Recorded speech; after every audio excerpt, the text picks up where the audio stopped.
Order! Order! You are an incorrigible delinquent at times. Behave yourself, man!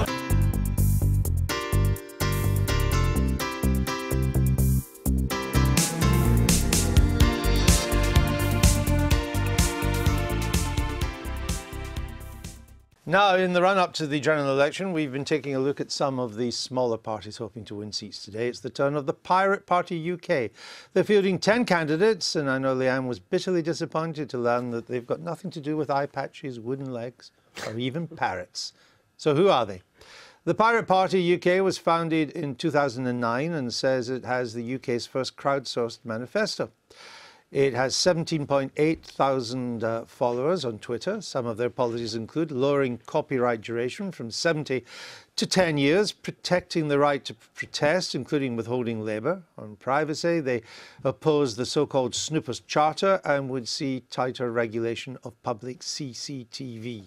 And they have policies on free speech, including protecting all whistleblowers and reforming libel laws. We're joined in the studio now by Mark Chapman, and he's the party's justice spokesman. Welcome to the programme. If you're a journalist, reforming the whistleblower laws and the libel laws definitely has its attractions because they've been tough. But would you not be better trying to push these through the mainstream parties to get them to adopt it rather than building a party run something like that yourself? Well, that's an allegation you can make against all minor parties. We believe that as the Pirate Party, we have a unique offering on both free speech, on whistleblowing, on justice, but on wider things as well. We're very much a party of freedom in all areas. We believe that people need to be free online and as well as offline.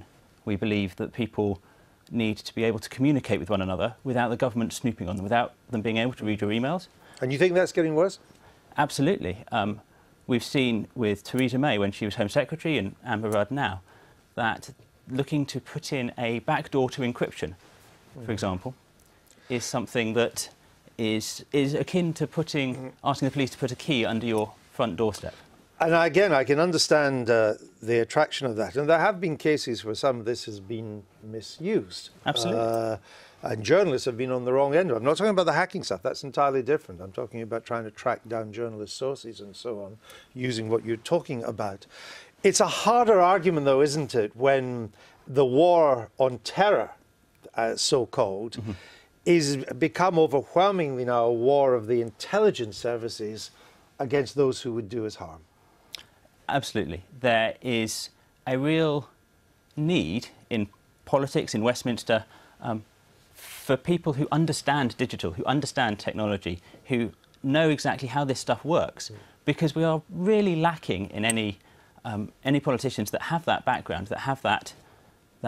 You feel the political classes here don't quite understand the implications of digital technology? They don't at all. And with regards to your comment about mass surveillance and the war on terror, then we think that that money would be far better spent on targeted surveillance.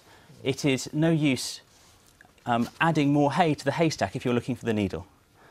Does that have attractions for you, Leanne? Yeah, that makes a lot of sense to me. But I just wanted to point out, you said that you were the first party to crowdsource your manifesto.